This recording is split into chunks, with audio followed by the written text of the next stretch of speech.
आज का टॉपिक है सिंपल इंटरेस्ट। अब सिंपल इंटरेस्ट यानी कि इंटरेस्ट होता क्या है। कोई भी मनी हम डिपॉजिट करते हैं, जैसे बैंक में डिपॉजिट की, तो उस पर जो इंटरेस्ट मिलता है वो हमारा सिंपल इंटरेस्ट हो गया।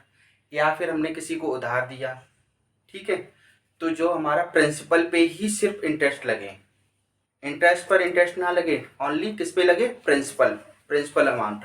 यानी प्रिंसिपल अमाउंट क्या हो गया, हमारा मूलधन, ठीक है। यानी कि प्रिंसिपल जो अमाउंट हमने दिया है सिर्फ उस पर इंटरेस्ट लगे, तो वो हमारा सिंपल इंटरेस्ट कहलाता है। जैसे कि मान लो कि हमने किसी को 100 रुपये दिए, ठीक है, और बोला गया है कि 1 ईयर में 5% के अकॉर्डिंग वो लगेगा इसका इंटरेस्ट। तो 1 ईयर का 5%, तो 5% का मतलब हो गया 100 का 5%, 5 ही हुआ, क्योंकि 100 हमारा बेस है, ठीक है। तो वो 1 ईयर के बाद कितना रुपए देगा वापस, 105 रुपए देगा, क्योंकि 5 रुपए जो एक्स्ट्रा अमाउंट दिया है, कितना, 5 रुपए, ये हमारा क्या कहलाएगा, एसआई, सिंपल इंटरेस्ट, ठीक है। अब इसको देख लेते हैं, इसके कुछ टर्म्स है हमारे। इंटरेस्ट क्या है, the interest can be defined as the amount paid by the borrower to the lender in addition to the amount which he had borrowed. यानी कि जो अमाउंट उसने लेंडर ने लिया था, 100 रुपये लिया था, उसके एवज में जितना एक्स्ट्रा अमाउंट पे किया, यानी कि 5 रुपये, तो वो हमारा इंटरेस्ट कहलाएगा, ठीक है। Principal is the money that is borrowed or deposit for certain time, it is generally denoted by P. यानी कि जो भी मनी हमने या किसी बोरोवर ने ली है या हमने किसी को डिपॉजिट की है, वो मनी हमारी प्रिंसिपल अमाउंट कहलाती है, यानी कि प्रिंसिपल। यानी कि ये जो 100 रुपये है ये पी कहलाएगा, प्रिंसिपल, ठीक है। ये हमारा सिंपल इंटरेस्ट हो गया। आगे देखो, rate of interest, it is rate at which interest is charge on the principal, it is always specified in percentage term in generally denoted by R. यानी कि जो प्रिंसिपल पर जो रेट लग रहा है, यानी परसेंटेज, यानी कि इस पर कितना लगाया था, 5%, तो ये 5% क्या हुआ हमारा रेट, तभी 1 ईयर बाद हमारा कितना हुआ जाके 105 रुपये, ठीक है। इतना समझ में आया, नोट कर लो, आगे बता देखो। नेक्स्ट क्या है, time, it is a time duration for which the money is borrowed or deposit, it is generally denoted by T. यानी कि जिस टाइम तक के लिए रुपए हमने डिपॉजिट किया या फिर किसी को उधार दिया, जितने टाइम तक के लिए, वो हमारा टाइम ड्यूरेशन कहलाता है, यानी कि टाइम। जैसे कि 100 रुपये ही थे जो हमने 5% पे दिए थे इसने 1 ईयर के लिए, ठीक है, तो टोटल 105 हुआ था और हमारा +5, यानी कि ये हमारा एसआई कहलाया, ठीक है। ये हमारा प्रिंसिपल अमाउंट कहलाया, ठीक। ये 5% हमारा क्या कहलाया, रेट कहलाया, और ये जो 1 ईयर है ये क्या कहलाया, टाइम, ठीक है। यानी कि ये टी, इसको टी भी लिख देंगे, टी से डिनोट करते हैं, ठीक। नेक्स्ट है अमाउंट। अमाउंट का मतलब क्या हो गया, the sum of the principal and interest is called amount and it is denoted by A. यानी कि प्रिंसिपल को प्लस इंटरेस्ट को ऐड कर देंगे तो वो हमारा अमाउंट कहलाता है। यानी कि ये 100 रुपये था, 100 रुपये में 5 रुपये ऐड किए, ये प्रिंसिपल था, प्रिंसिपल में इंटरेस्ट ऐड किया, तो टोटल कितना बना जाके 105। यानी कि जो एंड में जाके टोटल रुपये जो वापस करेगा वो हमारा अमाउंट कहलाता है, यानी कि मिसल, ठीक है। इतना नोट कर लो। देखो इधर देखो, बेसिक फार्मूला क्या है सिंपल इंटरेस्ट में।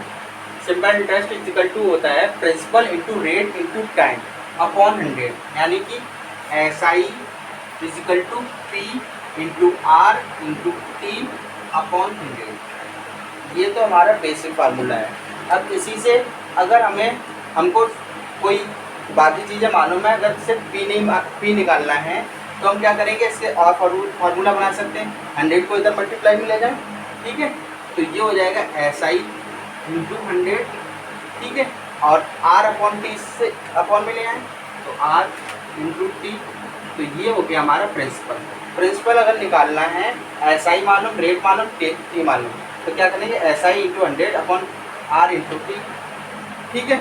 ऐसे ही और चीज़ निकालनी है, रेट निकालना है, तो SI into 100 upon P into T, ये हो जाएगा। यहीं पे अगर टाइम निकालना है तो T इक्वल टू क्या होगा, SI into 100 upon P into R। ये फार्मूले, ये और ये सभी किससे बने हुए हैं, इसी एक बेसिक फार्मूले से, ठीक है। जैसे एग्जांपल ले लो, कुछ रुपए हैं, मान लो कि 1000 रुपये, ठीक है, ये हमारा प्रिंसिपल अमाउंट है 1000। 5 ईयर के लिए हमने किसी को उधार दिए 5 ईयर के लिए, रेट ऑफ परसेंट है वो है हमारा 20, ठीक है, 20%, ये हमारा हो गया रेट, ठीक। तो 5 ईयर के बाद SI कितना होगा, SI टोटल, SI को कितना देगा, मतलब जो इंटरेस्ट है वो कितना पे करेगा 5 ईयर के बाद। क्या करेंगे, SI निकालना है, P यानी कि 1000 into R 20 into T 5 upon 100, निकाल के बताओ कितना आएगा। तो इसका आंसर आया 1000। वैसे भी कर सकते थे, डायरेक्ट R इंटू T को मल्टीप्लाई करो, कितना होगा 20 इंटू 5 100 हो गया। अब 100%, इसका 100% वही सेम नंबर होगा तो 1000 आंसर आ जाएगा। ऐसे भी कर सकते हैं, बाकी ये फॉर्मूले से करेंगे, ठीक है। जब क्वेश्चन कराएंगे तो हम शॉर्टकट मेथड भी बताएंगे कि किससे कितने शॉर्टकट से कर सकते हैं, कौन सा क्वेश्चन कैसे। इसका एग्जांपल है, find out the simple interest on a sum of 1100 at 10% per annum for 3 years. अब दे रखा है ये 1100 पे करना है, ये हमारा क्या दे रखा है, P, ये 10% क्या है R है, और ये 3 क्या है T है, और हमको क्या निकालना है, सिंपल इंटरेस्ट यानी कि SI का फार्मूला क्या बताया था, P into R into T upon 100, यानी कि P हमारा क्या है 1100 into R 10 into T 3 upon 100, यानी कि 330, ठीक है। इसी में अगर अमाउंट पूछा जाता तो क्या करते, इतने को हम प्रिंसिपल में ऐड कर देते तो हमारा अमाउंट निकल आता, ठीक है। देखो क्वेश्चन क्या है, a certain some at the simple interest of 10%, 10% हमारा दे रखा है rate, per annum amount to 300, यानी कि ये दे रखा है अमाउंट इन 3 ईयर्स, ये हो गया हमारा टाइम। फाइंड द सम, तो सम निकालना है यानी कि प्रिंसिपल अमाउंट निकालना है, ठीक। पहले अमाउंट वाला फार्मूला क्या होता है अमाउंट निकालने का, कुछ स्टार्टिंग में वो इसके लिए कुछ बताया था, डेफिनेशन थोड़ा सा लिखाई थी, उसमें बोला था हमने कि अमाउंट होता क्या है एक्चुअल में, प्रिंसिपल P प्लस SI, यही होता है, ठीक है। तो हम इसको ऐसे भी लिख सकते हैं, A equal to P plus SI को क्या लिख सकते हैं, P into R into T upon 100, ठीक है। अब P कॉमन ले लो तो A इक्वल टू क्या हो जाएगा, P1 plus R into T upon 100, ये हमारा फार्मूला बन गया। A हमको मालूम है, R मालूम है, T मालूम है, P निकालना है। अब इस फार्मूले में रख देंगे, ये हमारा क्या है 3900 इज इक्वल टू P निकालना है 1 प्लस R हमारा क्या है 10 इंटू T 3 ईयर अपॉन 100, यहाँ पे ओनली 3 बचा, ये 10 एलसीएम लेंगे, ठीक है। 3900 इज इक्वल टू P, ये हो गया हमारा 13 अपॉन 10, एलसीएम लेंगे, यहाँ 10 हो जाएगा, 10 प्लस 3 13 अपॉन 10। अब ये हमारा डिवाइड में इधर जाएगा मल्टीप्लाई में, ये हमारा मल्टीप्लाई में, ये डिवाइड में जाएगा, तो हम इसलिए ऐसे लिख सकते हैं 3900 upon 13 into 10 is equal to P, 13 पिज़्ज़ा, यानी कि कितना आ गया 3000, ये आ गया हमारा प्रिंसिपल अमाउंट। ठीक है, समझ में आया? नोट करो, ये लिखा है if sum of money at a certain rate of simple interest become x1, कुछ रेट ऑफ परसेंट दे रखा है, उससे x1 टाइम्स हो जा रहा है इन t1 ईयर्स में, ठीक है, and x2 times in t2 years में। तो उसके बीच में रिलेशन ये है, t2 equal to x2 minus 1 upon x1 minus 1 into t1। ठीक है, जैसे कि क्वेश्चन देखो, ये सम बिकम्स 2 टाइम्स, एक सम है 2 टाइम्स हो जा रहा है, कब, कितने ईयर में, 4 ईयर में। ठीक है, at a certain rate of interest, कुछ रेट ऑफ इंटरेस्ट दे रखा है, उससे find the time period in which sum will becomes 8 times, कितने पीरियड में वो 8 टाइम्स हो जाएगा at the same rate of interest, और उसी रेट ऑफ इंटरेस्ट है। ठीक है, अगर हम अभी इससे ना करके उससे करें बेसिक फार्मूले से, बेसिक फार्मूला लिखाया था रेट ऑफ इंटरेस्ट फाइंड करने के लिए, R is SI into 100 upon P into 3, ये लिखा है, याद है? अब देखो, इसमें बोला सम बिकम्स 2 टाइम्स, अगर हम P मान लेते हैं पहला प्रिंसिपल, ठीक है, तो वो 4 ईयर में कितना हो जा रहा है, जाते हैं 2 टाइम्स हो जा रहा है, तो 4 ईयर बाद वो कैसा हो जाएगा, 2P हो जाएगा। तो यहाँ से ये हमारा अमाउंट हो गया, ये प्रिंसिपल अमाउंट हो गया, तो यहाँ से इंटरेस्ट निकाल लेंगे, 2P माइनस P, इंटरेस्ट क्या आएगा, P आएगा।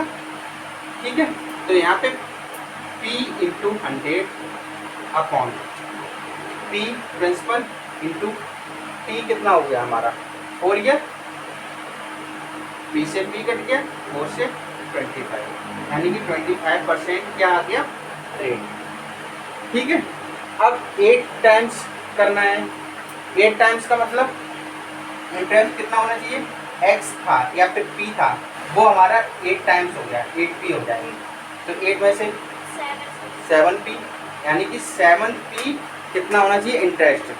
तो क्या करेंगे, same 7p into 100 upon p into 25, क्योंकि यहाँ पे क्या निकालना है हमको, टाइम निकालना है ना, टाइम के लिए फार्मूला लिखा था SI into 100 into P into R, है ना।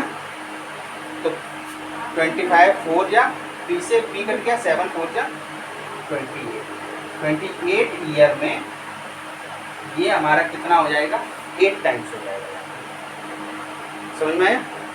ठीक है, ये तो हमने बेसिक फार्मूले जो थे उससे किए। अगर इसी को इससे करना होता डायरेक्ट, ठीक है, पहले यहाँ पे रेट निकाला, फिर उसके बाद फिर फार्मूले में रख के फिर इतना निकाला, यहाँ से डायरेक्ट करें अगर, ठीक है। T2 निकालना है हमने, सेकेंड टाइम वाला। T1 हमारा दे रखा है क्या, 4 ईयर, ठीक है, और सम बिकम्स कितना, 2 टाइम्स, 2 टाइम्स हो रहा है, तो ये हो गया हमारा x1, ठीक है, और 8 टाइम्स ये हो गया हमारा x2, है ना। तो 8 minus 1 upon 2 minus 1 into T1 हमारा कितना है, 4, ये T1 हो गया इंटू 4, तो ये T2 इक्वल टू क्या हो गया, 8 माइनस 1 7 अपॉन 2 माइनस 1 इंटू 4, 7 4 क्या 28, तो 28 हुआ, ऐसे भी कर सकते हैं। ठीक है, बेसिक आना चाहिए, याद करो बेसिक, लेकिन करो फिर इससे बाकी अभी इसका और भी शॉर्टकट मेथड है, वो हम तो क्वेश्चन जब कराएंगे सारे तब तक बताते चलेंगे। ठीक है।